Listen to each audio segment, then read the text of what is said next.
Welcome to First But Last, brought to you by the Wyoming Humanities.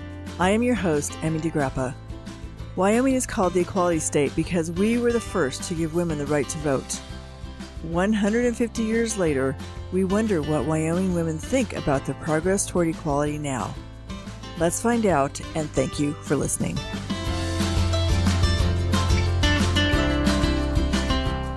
Today, I'd like to introduce you to Lynnette Grey Bull. She is a full-blooded Native American from the Lakota and Northern Arapaho tribes. Her home is the Wind River Reservation. Lynnette was the first Native American woman in the history of Wyoming to run for U.S. Congress in 2020. Welcome, Lynnette. Thank you, Emmy. I'm so glad to be here. Thank you for having me on here today. Well, I love just the times I've had to talk to you and just getting to know you, and your life and your journey is truly inspiring. And I did want to ask you some questions about your background, growing up Indigenous, and where you grew up and how Wind River Reservation finally became your home. Yeah, with the long journey I've been on since I've been on this planet. But yes, my mother is Northern Arapaho from the Wind River Reservation in the Northern Arapaho tribe. My father is Hunkpapa Lakota from the Standing Rock Sioux tribe in North and South Dakota. And my parents met in Billings, Montana, in the course of them getting together and getting married and starting a new life together. Of course, I was a product of their marriage and their unification, but my parents moved to Los Angeles, and that's where I was born and raised in Pasadena, California.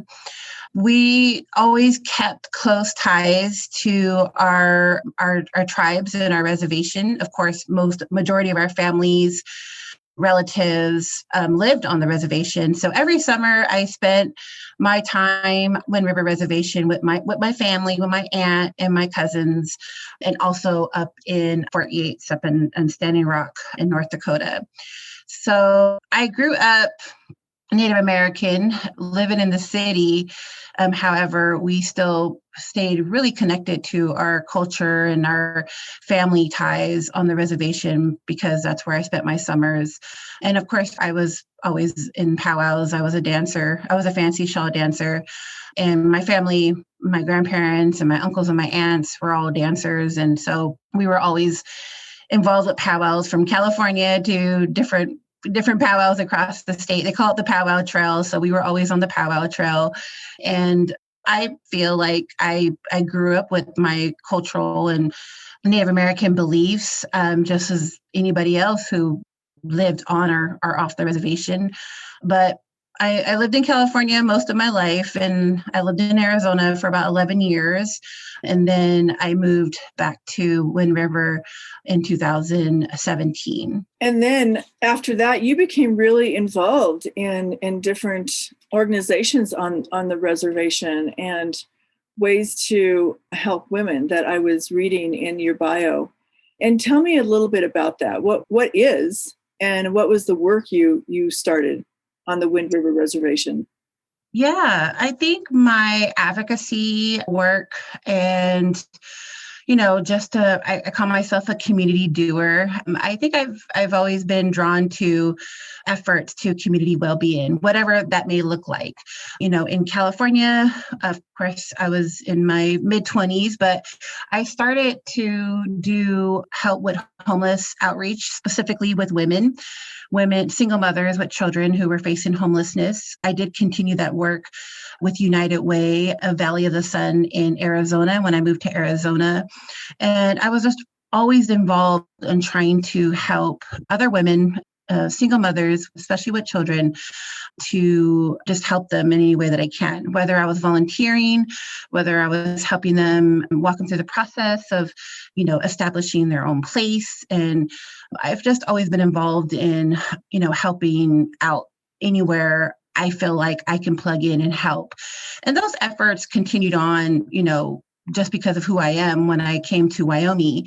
Of course, residing at my tribe and here on the reservation, both in Fremont County, I just thought it was important to try to continue that work and get others to join in that work. And so, of course, on my reservation, there's plenty of needs, to extreme poverty, to lack of housing, lack of economic development, jobs. I mean, you name it. If there's a social L, it does reside and live at the Wind River Reservation. And so I think that, being an advocate and, being a mover and shaker, so to speak, you work to connect the dots. You work with others to fulfill the needs. Most times I can't personally fulfill the needs that is out there in the community, but I can work to build bridges. I can work to connect other either organizations or state and federal programs to fill that need, or at least start and begin a relationship so that there can be resources available. And that's what I like to do. I really enjoy doing that. I really enjoy connecting the dots. I really enjoy connecting entities and businesses, or even, offices of tribes and state and federal level offices to create the resolution. I'm always looking for what is the root of the problem. And then I always work towards what is the resolution and what is the resource and how can we make this better. And so, again, I really enjoy doing that. And I believe I would do this for the rest of my life. And was that your inspiration for running for Congress in 2020? It absolutely was. It was something that somebody approached me with in 2019. At first, I had a good hearty laugh about that. And, I just thought about it and kind of put it in the back shelf because, COVID came in the earlier part of this year. And, again, my advocacy and organizing work kind of kicked up because I started to do COVID relief for first our elders, and it just evolved into just helping anybody who wanted the help or needed the help. And so I was so consumed with that, I really didn't have time to think about filing to run for Congress. But, I tell this story, but I filed on the last day to file in the last hour because I really, it's a big deal. It's a big undertaking to run for a federal seat. Of course, I never think about, oh, I'm a woman, or, oh, I'm a Native American. I'm a person of color. I just think about the goal and what can result of success of the goal. And it propelled me to go ahead and file and run because, again, I want to create change, and I love creating change with others. And what do you think are some of the biggest changes that we need to make in Wyoming on the behalf of the Wind River Reservation and our Native American communities everywhere? You know what? I like to see our state move towards equality and inclusion for Native Americans. At the Wind River Reservation, there is a vast of subject matter experts and professionals and those who understand conservation or, land and water issues and just, any topic you can think of. We have professionals in those realms, in those fields. And, when it comes to having a government to government relationship with the state of Wyoming, there's a lot of seats that need to be invited from Wind River representatives. And I think that will only make our state stronger. And I know for a fact it will build economic development, not just for the Wind River community, but also for Fremont County and also the state of Wyoming. There's so much that can be done if we come together and work together. And what was your platform? What were the strongest points that you were making to make that happen in bringing communities together, or maybe helping people understand the complexity of issues for the tribes? Yeah, that's a great question. Actually, I wanted to be very transparent of who I was and the work that I've done. I've always worked to help people. So I put that at the forefront of my campaign because, in my campaign, one of the things I stated was I want to continue to do what I've always done. And this is true, even after Election Day. I'm still going to continue to do what I do. And that is help people, and that is unite people, that is, bringing resources to the need. And so with that, being said, that's what I wanted people to see in me, and I don't just advocate for Native Americans. I advocate for all Wyomingites. actually just anybody who, are on the downside of life. I've been in those downsides. I know what hardship looks like. I know what eviction looks like. I know what it is to be unemployed and unemployment runs out. I'm a single mother of 3 beautiful children. And so I understand the complexity of life, and I understand, how hard it can be, especially when there's lack of resources to reach out for. And I know some people think that's just a handout, but you know what? Everybody has downturns or maybe downfalls in their life, and doesn't mean you stay there. Things always change. And so I wanted to give voice to the people in need. I wanted to give voice to the regular working class Americans. And, statistically, 53% of Americans in our country are from the working class. They're not from the elite. They're not from the one percenters, but they're just regular day-to-day people. And that was who I was speaking to. I was speaking to everyday hardworking people who get up early in the morning, take their kids to school, work all day so they can, provide sustainability.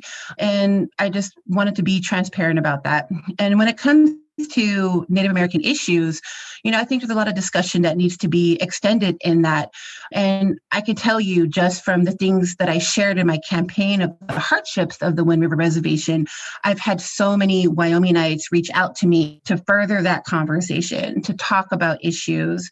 I had so many, great people across the state who expressed that they did not understand these were our issues, and also wasn't aware the lack of resources for the issues that we face. And so I had a great time connecting with Wyomingites across the state, even Republicans who, liked some of my efforts and things that I spoke up about, but they were thrilled to learn about something they never even learned before about their neighbors here at the Wind River Reservation. What do you think is the disconnect? Why don't people know? I mean, we're this big state, wide open spaces, but we're a small population. How are we not connecting with our Native American neighbors? What's the black hole? You know what? I think that there is a lot of generational and historical racism that resides here in our state on both sides. There's for us as Native Americans, and I could just only express what my family and, people I know within the Wind River community has faced most of their life, is they've always been treated different. They're always followed in stores. I'm followed in stores, in the local stores in Riverton and Lander. We're treated not equally in public or in society. And that creates a wall. For the Native Americans, that creates a wall of distrust, that they automatically think that outsiders think they think low of us. It's when you face racism or when you face discrimination, you feel it when you're in public or in your society. You feel, the stares of outsiders who you can tell that may not think the greatest of us, or, they had a bad experience in the past, so they think we're all the same. And so that kind of blanket view really hurts society as a whole, because, just like all white Americans are not racist, all Native Americans are not drunks, or, they steal, or whatever it is that they think of us. And I think there's a lot of work that needs to be done on coming together. I know, last year we had there was a powwow I know that you were involved in Jackson. That's a great way to bring the culture, the people of the Wind River Reservation outside of our world and share it with others. Native Americans and us here at the Wind River Reservation, we love guests. We get guests from all over the world, actually. We get people from Europe. We get people from Australia, colleges. We have Yale students that came out, the year before. We had some other students from universities that came from down south. And UCLA also was interested in coming out before COVID hit, of course, this past summer. And so, we love having people come visit us, and we love sharing and storytelling and telling about our history. And those are things that we enjoy to do. I think it's part of our culture. And I hope that fellow Wyomingites across the state would be more willing to get to know us. And we want to, in turn, get to know them. And was there, when you went to school and to get an education, Was there a stigma that you couldn't get an education, or that you shouldn't, or that leaving your tribe was you were going to lose some part of your culture? I think there's different stigmas for different reasons, both on just from Native American families and just the outside world. It just seems like every issue that we face in Indian country is at the back burner of everything. One of the things I always say is I want Native Americans to succeed in all the other areas that other ethnicities succeed in. And that is, we see the African American community, we see the Latino community, we see our Asian community, they're well diverse in our country. They're included most of the time, not all the time, but most of the time. And I want Native Americans to have the same type of inclusion in the different areas. And that goes for education. I think now for us in the Native American community, we always are expressing to our youth to go get an education, go to college, go get a degree, come back and help your tribe.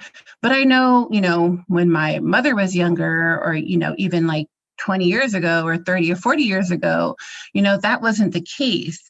I know that from the family's perspective, they were afraid of their loved ones, their daughters or their sons, to go get an education because they were fearful on how they may be treated or alienated or ousted and not treated fairly, only because of what they've already experienced in their lifetime.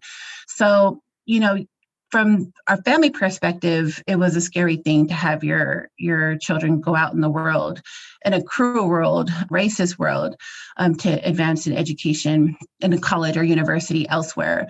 But from the educational standpoint, I think it is true. I think that there is a roadblock, so to speak, towards Native American students. I've heard some of them at our local college, unfortunately, that they think that all Native American students are just going to eventually drop out. They're not going to, be consistent. My son is a sophomore at CWC here in Riverton, and he had some financial aid issues last year, and his advisor there told him to just drop out and come back the next year.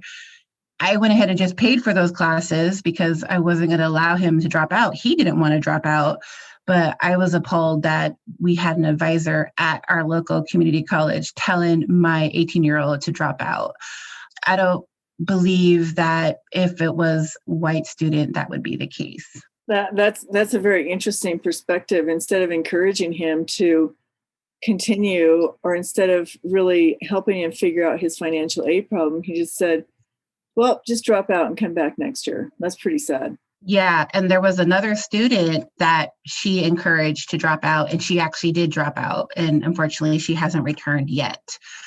So that's the kind of things that Native American students see, but it's not always spoken about. Right. That there's just a sense of apathy on the part of educational institutions to help them succeed. And I have heard that not just with Native Americans, but in young people who come from lower income families who have never entered into the higher education system of college, and they just don't know how to navigate it.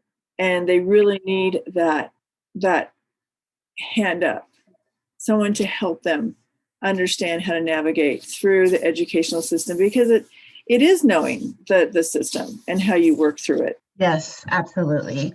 I mean, not just with my own son, but just other youth that I know, I take the time to encourage them to go through the process. And I think for any of us here at the Wind River Reservation, just because of the history of, being treated poorly, being assumed that they're this or they're that, it is kind of a leap of faith to enter into like the educational realm and really try to advance yourself, because I see this in my own family. I see this from people in my own community. They steer away from any type of situation or ordeal where they might be treated unfairly.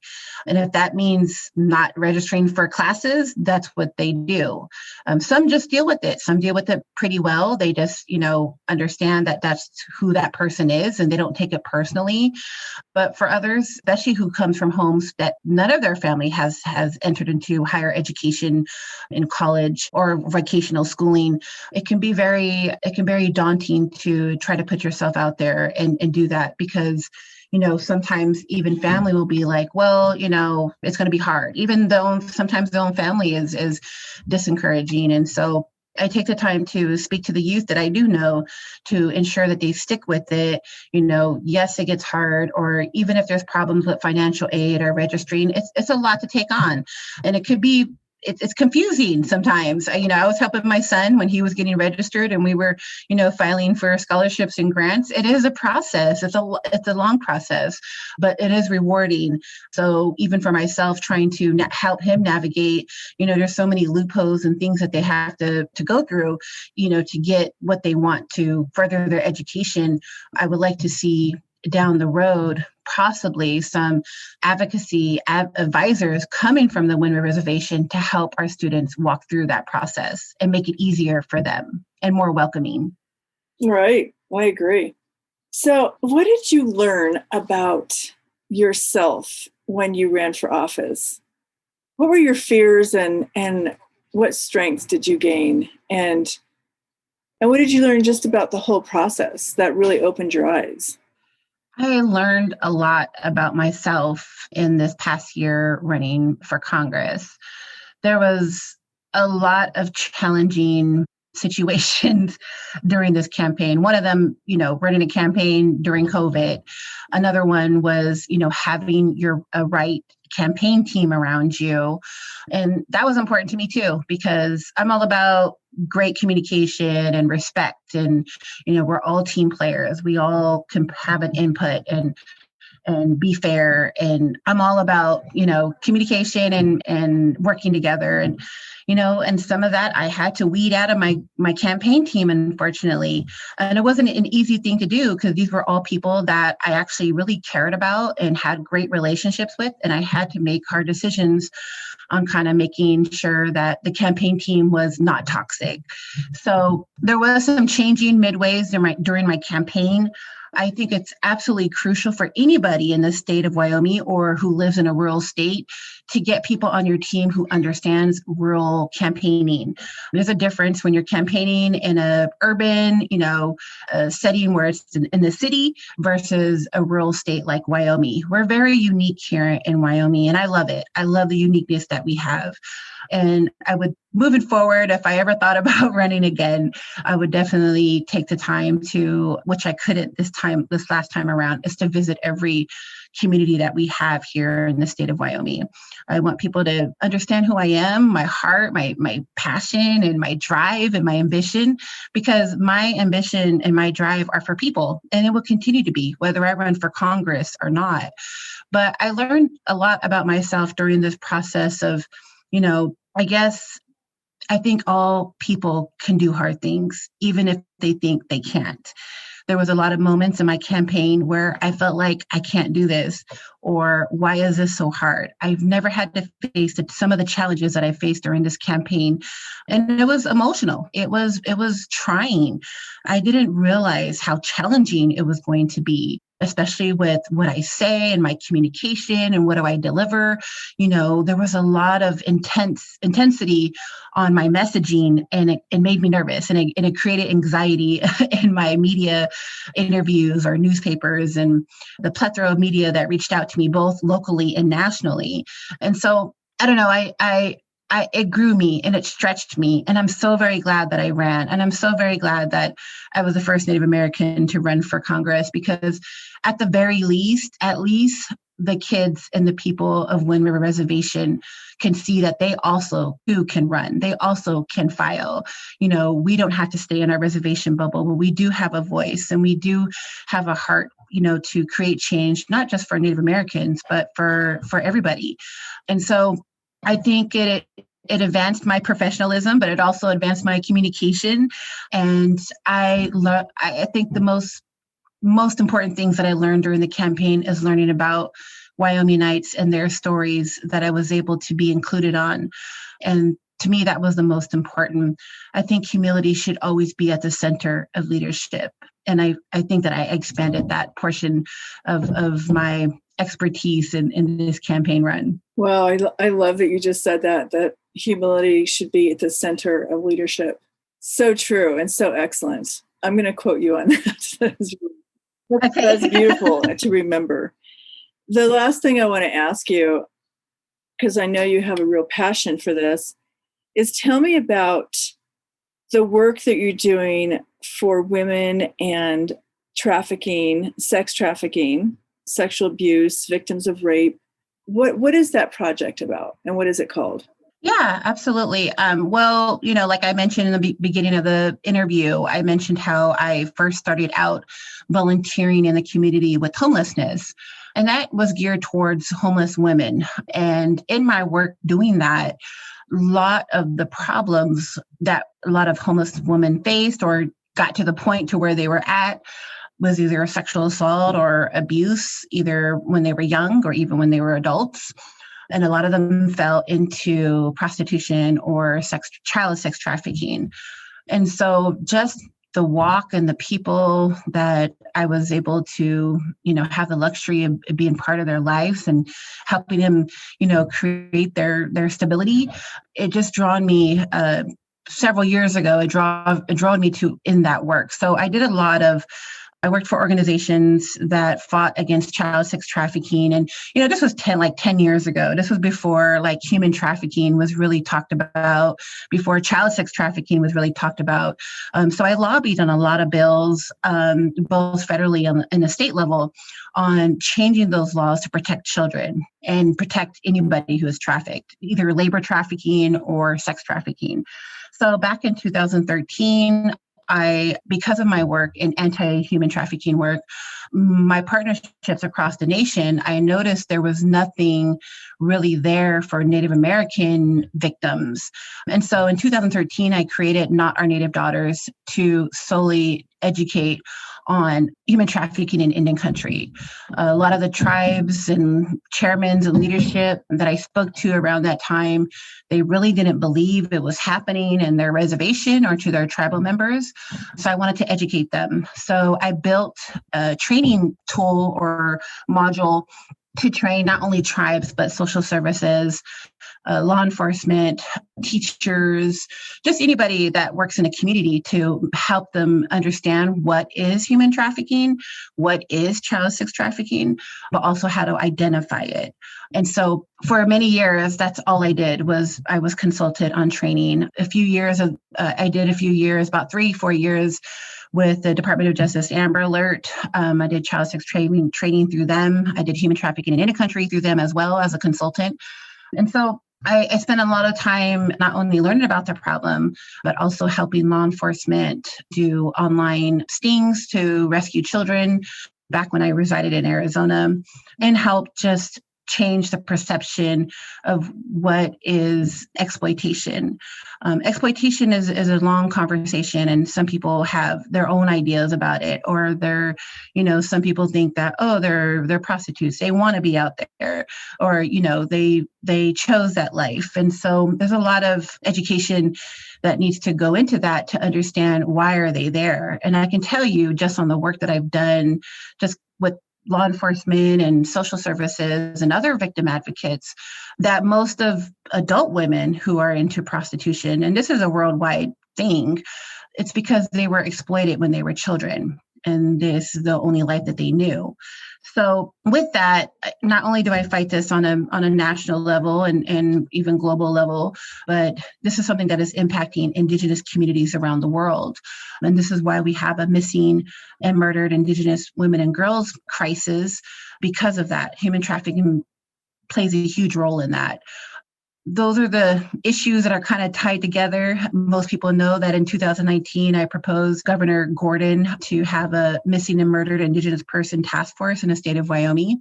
And I was so honored and so blown away that he obliged. And I still serve on that task force. There is going to be a missing and murdered Indigenous person data research that will be released next month with the compliments of University of Wyoming and WISAC. So these different things were addressed to address the issue for the state of Wyoming, but the data that was collected and that will be released is going to help all of Indian country across the nation. That's a huge project. And like you said, it isn't just local, state, it's international, it's global.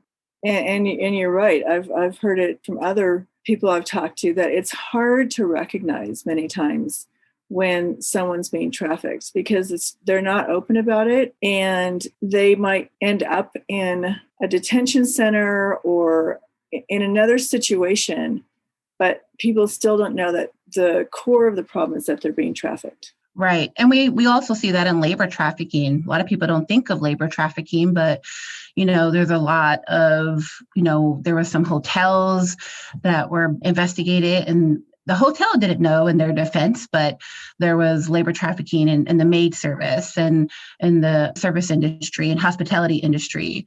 So I teach that for tribal hotels and casinos, how to identify it in their casinos, but also in their hotels.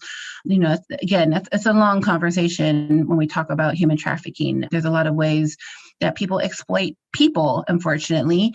And one thing I always say is, wherever around the world, wherever you find poverty, you will find human trafficking.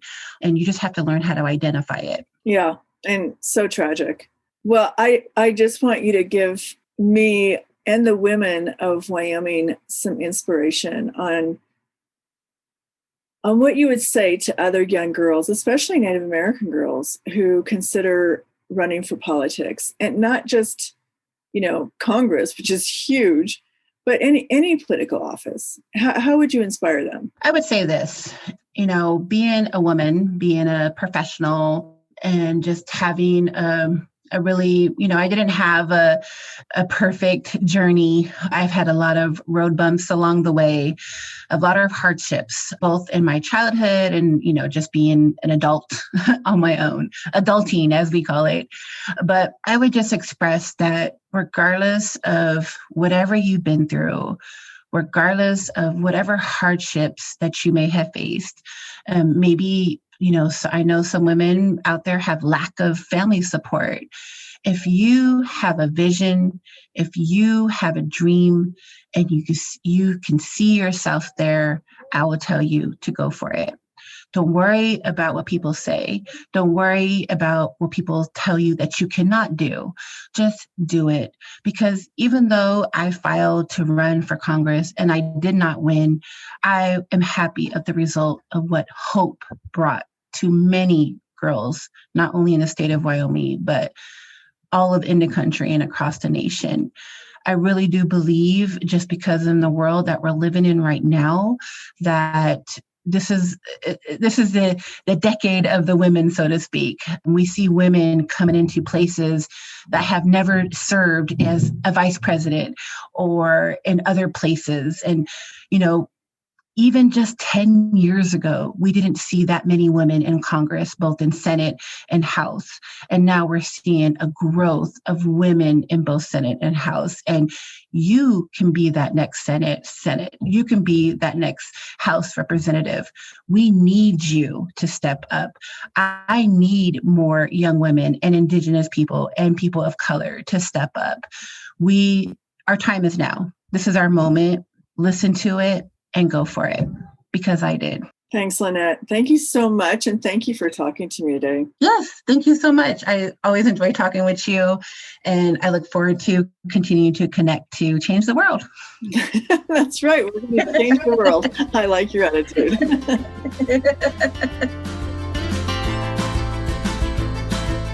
Thank you for listening to First But Last, brought to you by the Wyoming Humanities. Please join us again next week as we continue our conversations with women from around the state. You can also find us at thinkwy.org where we continue the conversation on our blog about the history, journey, and the challenges of Wyoming's intrepid women living in the equality state. And if you enjoyed this episode, please subscribe to the show and leave us a review on iTunes. Thank you for listening.